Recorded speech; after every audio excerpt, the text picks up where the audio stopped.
guys? It is Jenna and Michaela here. We are driving cross country because my husband is playing baseball in Florida, and so he gets to jump on a flight and I have to be the one to drive. So Jenna's coming along with me, and we wanted to do a Q&A with you guys so that we could answer all your questions about health and fitness and kind of clear the air about what everyone has to think about it and just get our personal opinions. So we're going to explain our background a little bit. Jenna, I'll let you go first. All right. Hi, everyone.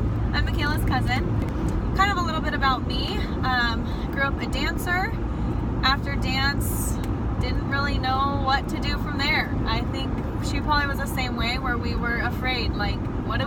We have spent the last 18 years dancing, and we weren't really sure where to go from there, and kind of fell into fitness, just taking classes at the gym, but definitely was too afraid to use the weights and didn't know what to do. And so I finally got into hiring a personal trainer and did that a little bit for a while. Then I moved to California, did online training, really enjoyed that, and eventually decided that I wanted to do a competition. So I've been in the competition world for a couple years now and have really enjoyed that.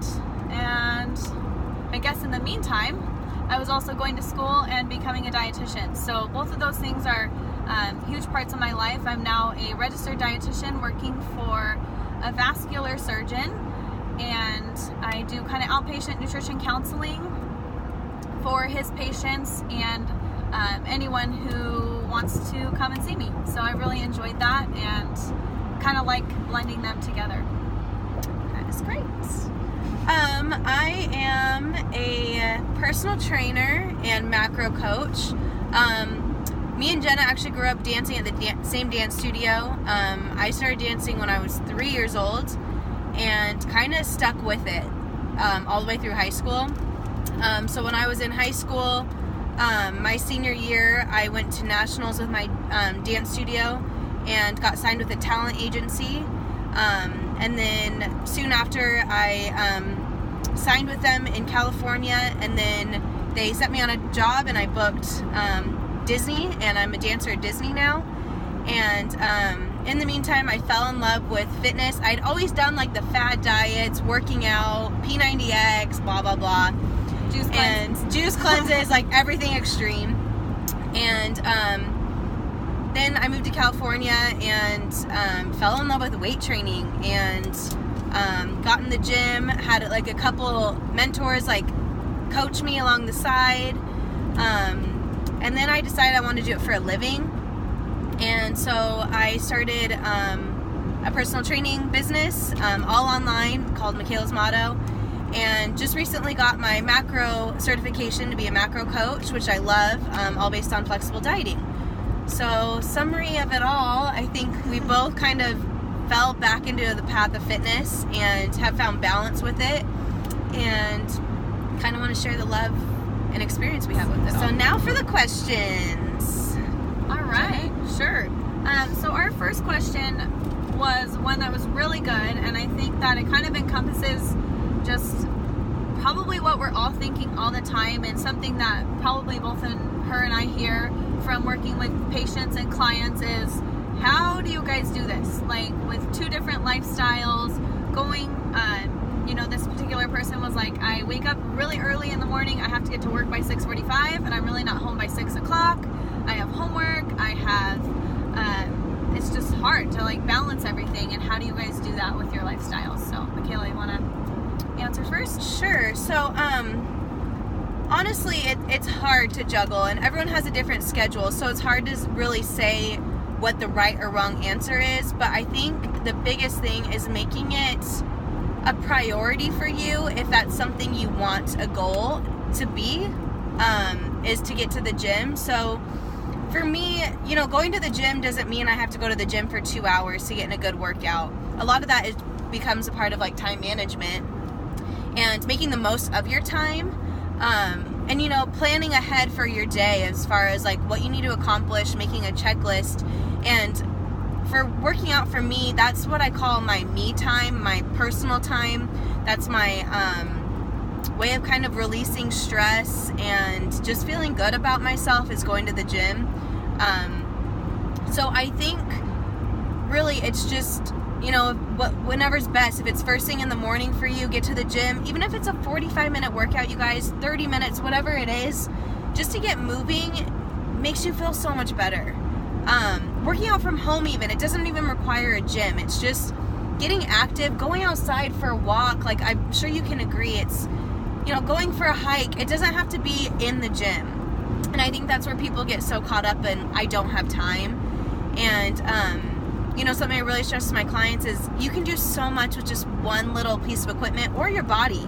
I base a lot of my exercise on just a resistance band, which we just did a workout like in a parking lot on our way through Texas, and we just had resistance bands and the street, and we made it work. So it's more fun and challenging that way. I think it's good to explore those different options, but just get moving and whatever fits your schedule, whatever works for you. But working out shouldn't be stressful. Be more challenging or difficult in your day, you know? Be like a hurdle. Yeah. What's your take on it? I think coming from, I've lived like a couple different lifestyles, I think, in the past couple years, whether I was in school and working or in an internship, and then kind of moving into a full-time job. And so finding time to work out in each of those scenarios has been very different for me. I think part of just being in college, you have a little bit more freedom, and then definitely like in an internship, that was the first time that I ever had a full-time job where I really left at like 6 in the morning and got home really, really late. And so for me, the only time that I could find to work out was, okay, I had to pack all my stuff in the car, my gym clothes, my food, my snacks, and then drive straight to the gym after work, because that's just kind of how it fit in my schedule at the time. Now moving into just working full-time, living back in Arizona, not being in an internship anymore, like Michaela kind of said, when it becomes a priority for you, it's kind of like where there's a will, there's a way. Mm-hmm. And so if it's something, and a huge piece of that is making it something that you enjoy. So I really stress that to a lot of my patients, and even though, I'm not like telling them what workouts to do, I think a lot of it's enjoying it. And kind of like Michaela was saying, you don't have to be in the gym in order to get a workout in. A lot of times we think like, oh, I have to follow this program to a T. And sometimes that's great, and we really need that consistency. We thrive off of that. But in terms of just getting the life balance, it's really about enjoying it, finding the time, making the time, and making it fit for you, because ultimately you know yourself the best. And so it's like, if you hate running, don't run. Like, don't make yourself miserable if when you have Zumba, some spare time. then you get to dance. Yeah. Right. So I think those are both pretty good answers. And we are creatures of habit, you guys. And so really, like Jenna was saying, like, set yourself up for success, whether that's packing your gym bag. Make it a routine. It just flows better. And it's just making it a lifestyle. It's not a short-term thing. It's not, I'm not a person, that's why I don't like diets. Like, I hate them. It's not a lifestyle. No to diets. Yeah, like, find flexibility, and that's why I love being a macro coach, is I get to teach that flexibility, that balance of food, and building a good relationship with food, and, not having a meal plan. And it's not boring. It's not for a week. It's just forever. You can live by it literally forever. Yeah. It's figuring out your portions and just making healthy decisions and choices. My patients sometimes get mad at me because they're very confused as to why I'm not handing them a meal plan. And as a dietitian, people are like, come on, just tell me what to eat. Right. And I was just telling Michaela this yesterday. I did a workshop not too long ago, open to the public, but a lot of just my patients come to it. And really I was teaching on kind of flexible dieting, but in a little bit of a different way that doesn't require tracking per se. But the biggest message was, when you know the right why, it'll lead you to the right what. And I thought that, that's kind of been told to me before in a different area of life, but I thought, this really applies to nutrition. When you know your right why, it will lead you to the right food choices. And you don't need a meal plan for that. And that's where, Michaela's saying as a macro coach, learning to flexible diet is really what changed our lives in terms of finding balance in eating. So there was a time where, we needed the structure of the macros and kind of leading us to make the right food choices because we didn't know how to. Right. But it's really been a life-changing thing. So real quick, where can they see you speak at for these events? If you're in Arizona and you're ever interested in coming to any of these health and nutrition workshops, we're having 2 more. There's like one at the end of April and May. If you look up Discover Vein and Vascular, there's an office in Chandler where we do them on Saturdays. And we're hoping to do more as the future goes on, maybe on weeknights or more weekends. We're just trying to test it out. And it's myself, and we also usually have a health coach there who does a lot of like cooking demos. Right, next question. Stuff. All right. This person was asking about Our biggest tips that we can give to becoming a registered dietitian or a personal trainer. Yeah, I think there's 2 ways to this question that we could go is, what program is it that we went through or would recommend, and then just how to be a good coach. Yeah. We can answer both. Yeah, let's do that. So as far as personal training goes, I went through NASM, and the reason I chose that, there's a couple different programs. I know ACE is a really big one too, but I really did my research on it, and NASM is just really highly recommended. They have good seminars and workshops to really just stay up to date on the information. You have to take a test every 2 years just to stay relevant, and that's important because I don't feel like you grow if you're just set in your old ways. Yeah.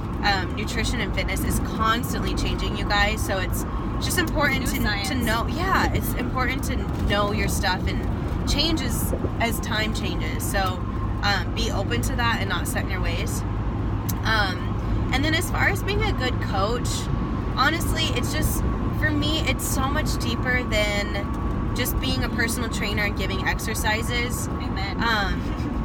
I like to call myself a life coach more than anything because, I'm not just teaching people how to lift a certain amount of weight or anything like that. I'm teaching them how to have balance in their lifestyle, how to incorporate movement just to feel better, how to have a good relationship with food, even as far as talking about stress levels and sleep, and there's so much more than just how you perform in the gym. And to me, if you're wanting, whatever your goal is, if you're wanting it to make a difference, that hour in the gym isn't going to be it. That's not what's going to change you. And so it's important to look at your entire life and see how to make that change, incorporate that. So I think that's my favorite part, is just being a life coach and having a personal connection. And I think with being an online personal trainer, I think people would find that difficult, but honestly, I found weekly check-ins to be extremely helpful. I check in with my clients on a weekly basis. I answer any questions they have throughout the weeks. So I try and get it back to them within 24 hours of every question. So, just being, I think, willing to just give more and share. Like, just be open to teaching and showing people how to make this an easy lifestyle, because I think that's really intimidating when people first start. Yeah, definitely. So, what about you? About being a dietitian? Kind of being a dietitian, I guess, how to get there first off. It does require a bachelor's degree in dietetics, and there's a couple different routes you can do, but basically you really need those didactic courses to be done, and so that comes through like a nutrition dietetics degree, the easiest, which is what I did. I actually started at Chandler Gilbert Community College because I had no clue what I wanted to do, and I started with business and then thought, I don't really care about the money. I'm just going to jump into nutrition because I have a passion for it. And so I did that for 2 years, and they have a pretty easy transition program called the MAP program. It took me right over to ASU. I was able to complete the rest of my courses and graduate. The part that I wasn't really prepared for and took a little bit more effort on my end was the internship. So after you finish your bachelor's degree, in order to actually become and finish out and become a dietitian, a registered dietitian, you have to do an internship program. And so options for it. You do have to go through like an application process, and it's kind of a lot of work. There's some that have master's degrees included, and there's some, so I did a 10-month program through Pepperdine University. I was very, very fortunate and blessed to go through that amazing school in Malibu, and that was really, really fun, amazing experience. Kind of just applying all of your knowledge. I thought I learned a lot in college, but actually putting it to work in a hospital, in food service, and then in community settings was very, very different. So I always thought that I was going to work in a hospital, and in the ICU I really had like no flexibility in that. I just thought for sure that's where I was going to work, but I ended up really connecting and realizing that I want to connect with people. I want to work with people, build a relationship with them, and help them more than just walking in and saying, hey, have you heard about the Heart Healthy Diet, when they really don't care about that at that moment. So I decided that outpatient nutrition counseling was going to be the route that I went. And I do not have like my own private practice, but a doctor fortunately was very interested in helping his patients in a different way besides medicine, because he knows that as a vascular surgeon, a lot of his patients are just sick and really could benefit from nutrition. And I luckily got to partner with him, Dr. Bianco, with Discover Vein and Vascular. Again, amazing, amazing guy. And so that's where I've been for the past couple of years, doing just outpatient therapy. And really, like Michaela said, I turned into like a life coach. Sometimes I think that I need a psychology degree for what I do, because I just get to really spend time with people, hear about their needs, and I've realized over time the issue is not food. It's not rocket science. We all know that fruits and vegetables are healthy, but how do we do it? The application piece is huge, and so that's kind of what I focus on, and that's kind of where Michaela was saying how to become a good coach, is to really focus on who you're working with. It's not about me handing a meal plan or handing them a list of foods that are good and bad. It's teaching them how can you fuel your body? How can you eat well and feel well? And how can we use food as medicine? That's really my main focus. All right. Our next question has to do with like body recomposition. So this girl, I won't say names, but she has lost 177 pounds, you guys, in the last 25 months, which is truly incredible. So her question is, she's been doing a lot of running, and so she wants to know how to lose fat, but also start to gain muscle. That's a good question. Yeah, and so since she's doing a lot of running, I would recommend, you guys, a lot of people think that fat loss is just based off of cardio, and it really isn't. Weight training is huge and is so helpful. So I would highly recommend starting to add weight training in, and cut back on the cardio. Like, you're in a good place, you've lost a lot of weight, so find the balance with cardio, and start doing full body things. I love to do, it's kind of really how many times you can get to the gym. If you're going like 3 times a week, you could do like an upper body, a lower body, and a full body. You can focus on full body every time you go, or you can kind of split it up and kind of go back and forth between the two. It's just really personal preference. But I would also love to work with you if you wanted more advice on weight training. I'd love to coach you in that.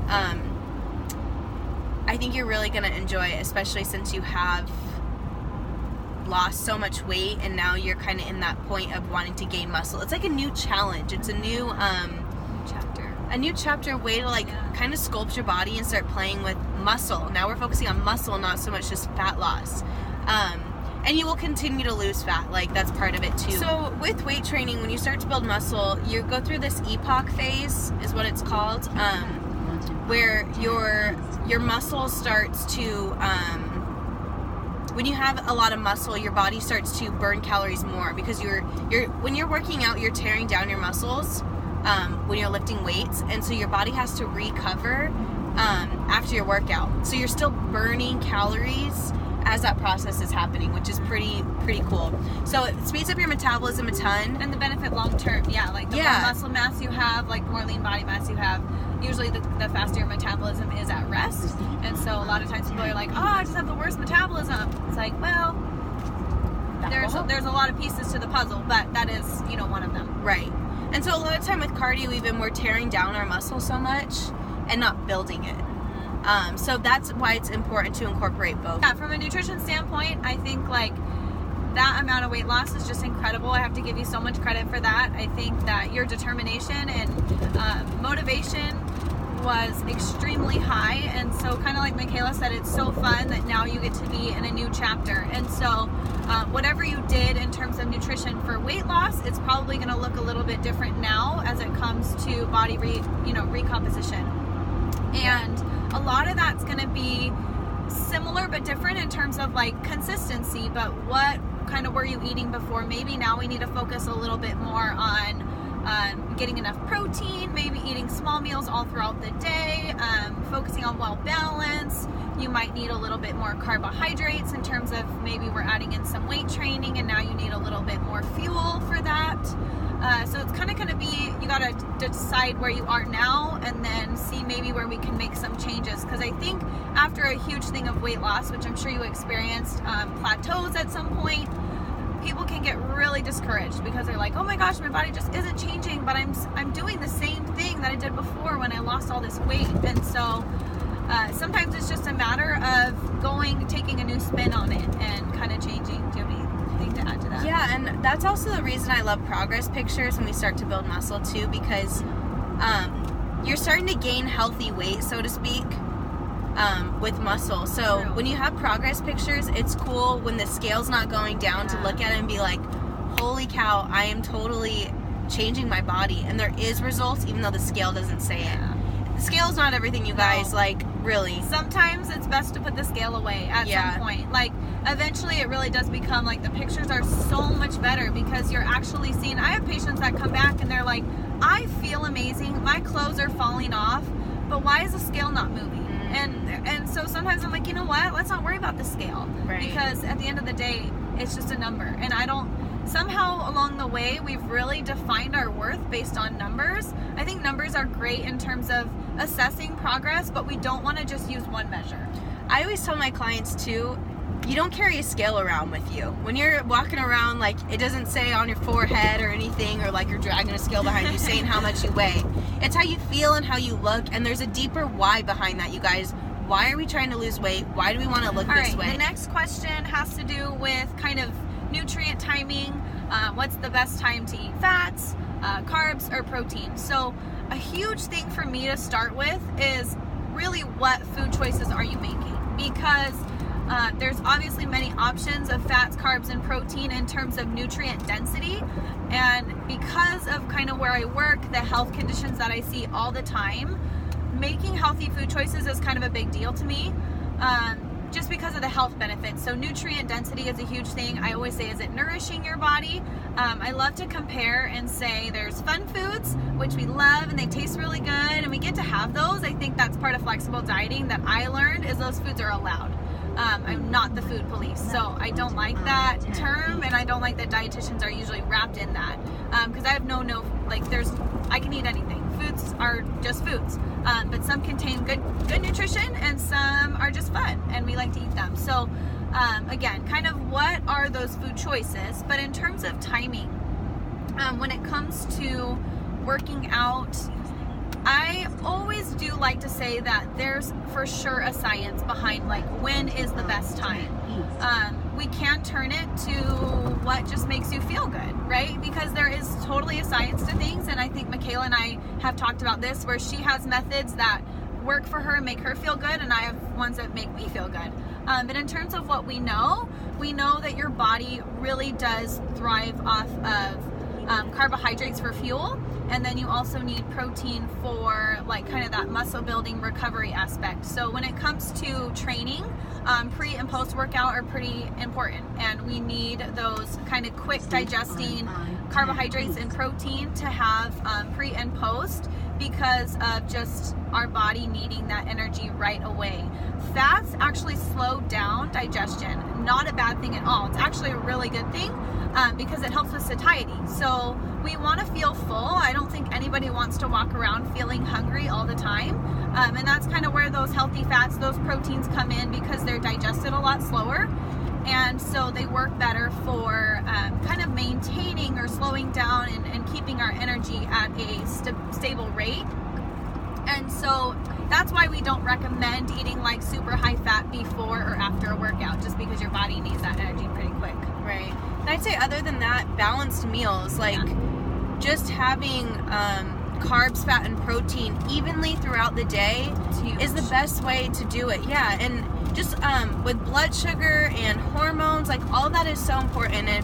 If you try and fit all your macros into the last meal of the day to go to dinner, like by the time you get to the restaurant, you're starving. You're kind of setting yourself up for failure, because you're gonna overeat. It's bound to happen. If you just had, if you just stuck with consistency and balance, it totally helps, and it makes your relationship with food so much better. So small meals, eat often. I always tell my clients every 2.5 to 3 hours is super important. You feel better. You're not having these moments where you're like super starving, you eat, and then you're so full and miserable, and then you're waiting to the next meal, super starving, eat.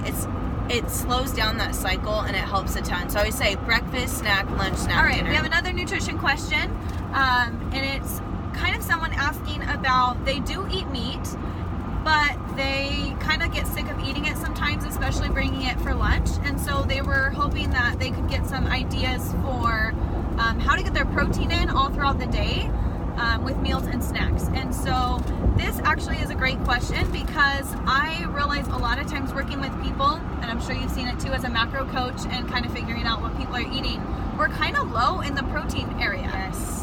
And I think a lot of that has to do with maybe our eating pattern, that we're not eating as often throughout the day. And so, yeah, we think we're eating protein because it might be like a huge part of our meal, but we're not getting it consistently. So that's a great question. And the other thing is, I'm a vegetarian, so I have tried to come up with lots of ideas for myself. I know that was the most difficult macro for me to hit in the beginning, was protein. And I had to come up with lots of ways to try to get them in meals and snacks without having to do all shakes. Now, I'm not gonna lie, I do drink protein shakes. I do enjoy them. It's kind of a treat for me, so that is kind of a bulk of my protein. I love to start my morning with one, and I usually have one before bed as well. It's kind of my dessert. It's like a chocolate milkshake. Who doesn't want that? But other ways for protein, especially ones that give us a little more nutritional quality. In the past, I've done Greek yogurt. That's very, very, pretty high protein, about like 12 to 15 grams for one of those little cups. And it doesn't, if you buy the no fat, then there's no fat in there, and it has a little bit of carbs. So that's worked well for meals and snacks for protein. You can get protein from nuts. I make so many recipes out of beans and lentils, and you can get creative. I was just telling her, I've made like lentil cauliflower tacos, and you just put taco seasoning on it. It tastes the same. Or lentil soups or bean soups or chilies, and there's so many things you can do. It's kind of, you have to get out of your comfort zone a little bit sometimes, but you realize that if you season things, they're exciting and they taste really good. So those are kind of some main protein sources. Protein bars, those are fine. Sometimes when you're on the go and you just need something quick and easy, there's protein bars out there, and there's some that are whey-based and there's some that are plant-based. So it's kind of up to you which one you Another want to protein do. source that I totally forgot about is eggs. That's like, it's not meat, but it is an animal protein, and so that's a good way to get in some protein. If you make like those little egg muffins, or you do hard-boiled eggs, those work great for like little snacks or meals. Cottage cheese actually has good amount of protein. Some dairy products, it's not like super duper high, kind of like nuts. Like, you're not going to get a ton of protein from almonds or peanuts or things like that. It adds up though. But it adds up. Yeah. Yeah, it's just like throughout the day, they are options. And especially when you are tracking macros, you get a really good idea of what is this composition of this actual food. And so I used to think before I counted macros that eating just like tablespoons of peanut butter all day was going to help me hit my protein goals, and that was not true. So I had to come up with some other options. Yeah, and I think like I really encourage you guys to look at the back of food labels and get familiar of what macros are in each food that you're buying, because you'll start to realize like, oh, this is higher in protein than I thought it was, or oh, there's way more fat in here than I thought it is. So even true. like breads have protein. Yes, I was just gonna say, my sandwich thins in the back, I just ate those earlier. But they're like 5 these grams of 5 protein, grams yeah. of protein in like a whole grain, and you don't even think about that because you're like, it's a bread, it's a carb, it's so bad, you Yeah. know. But there's actually some protein in there, Right. so there are definitely So good true. options. Just Yeah. kind of start exploring. The next question, Somebody asked when I was competing again, and so it's been an interesting journey. Like I said, it's kind of my third year, my third season going into this, and I always say, like, I compete because I love it. I love the people that I meet. I love the entire experience. And I've done it in a couple different ways. I think the first year that I competed, I did it kind of from a selfish standpoint because I didn't really know any other way. I was trying to figure out how to make fitness a lifestyle, and it was really all about me. And that didn't really work out in my favor. In the end, I realized that I was kind of stuck in a negative situation where having fitness be all about me was not going to work out. And so I was kind of thinking about giving up fitness, to be honest, when that was brought to my attention, that I was kind of idolizing something other than God. And so I thought I would give it up. And he said, well, you can continue, but you have to do it in a different way. And so last season, I really focused on other people. And I was like, okay, if I'm going to compete, it's about other people. And it really, really turned the tables and made it a very positive experience for me, because it was more about mindset and it wasn't about physique anymore. The first season, I was really hyper-focused on how I looked. Last season, I was really hyper-focused on my mentality, and it really made a big difference. And so here we are again. Thought for sure that I would be jumping on this stage in March early on, but I'm kind of waiting for the go-ahead from God again. I think he's working on me in terms of mindset, my focus, and kind of in my heart. And so I know that I'm not done competing yet, but I will let you know when I know. All right, last question is, what inspires you to keep going and never give up? Wow, this is a deep question, and I really love it. It's so hard. Yeah. I don't know how I'm going to answer it. Yeah,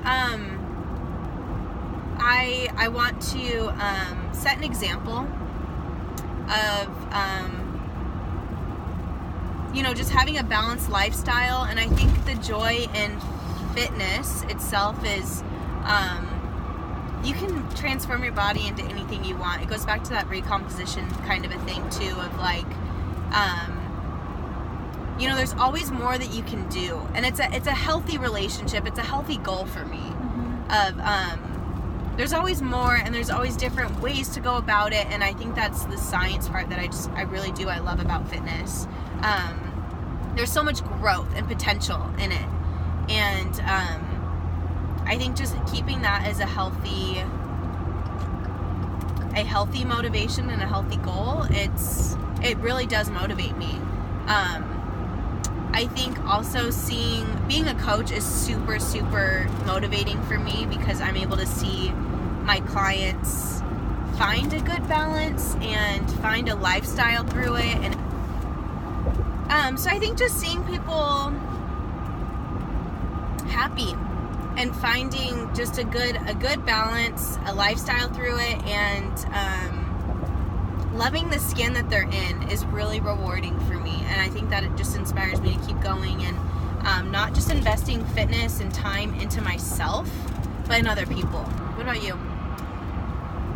When I first thought of this question, what inspires me to keep going and never give up, initially I thought, well, I think we're all kind of in this lifestyle, fitness, nutrition thing because ultimately we want to become our best selves. And that's kind of what first popped into my head, but then what came out of that was really the wellness. And so I have found that really investing in nutrition and fitness and finding the balance and the lifestyle of it has made me well from a mental and physical standpoint. And because I feel well, I can now feed into others. And I think what inspires me the most is knowing that I've made myself feel good. I just want that for others so badly.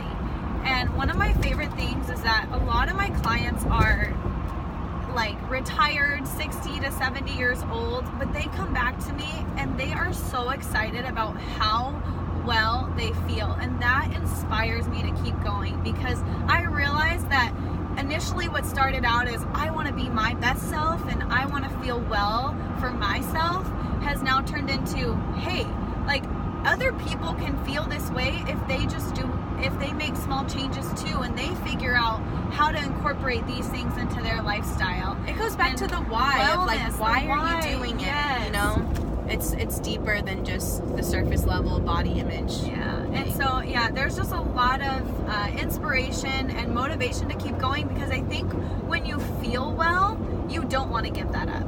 And when you find that place, because I think both of us could agree that we've taken fitness and nutrition to both extremes where we don't feel well. Yeah. And we didn't like it there. And so then we said, you know what? Instead of giving it up and saying, I'm going to give up and go back to my old ways, we said, let's just do it a new way. Let's find a new way. There's got to be a better way. And so finally, definitely not perfect, because we totally yo-yo back and forth between extremes. We're really starting to find that place where we can just eat well, move well, and feel well, and that's that balance that we're talking about. And Right. so of course there's a place to start, and eventually we kind of make it where we are. Yeah, and I think too, like when you say there's a place to start, there's no place to really finish. It's You're always so right. Oh my yeah, gosh, like there's it's- no end point. Yeah, Like- it's always going, and there's always more you can Yes. do. And there's always evolution. Like Yeah. wellness, there's like no definition for wellness. Like yeah. it's not a number on a scale, it's not a body fat percentage, it's not stepping on stage, it's not I don't even know, like building a bunch of muscle. It's just, where do you feel well? Right. And happy, really, when you and- are well, those other things fall into place. Right. You know, like Right. you're going to be making the correct food choices. You're going to be moving your body and working out in a way that you enjoy as just part of a lifestyle when you're well. Yeah. Yeah. I like that. Yeah. So I hope you guys enjoyed this. We really loved being able to share this stuff with you. I think it's both been on our hearts to do this, and this was the perfect opportunity to do it. So thank you for so your much. questions. Yeah, thanks for and- asking and reaching out. Please, like, if you ever have any more questions, like, we love, like we said, we are here for you. The Yeah, only reason open door.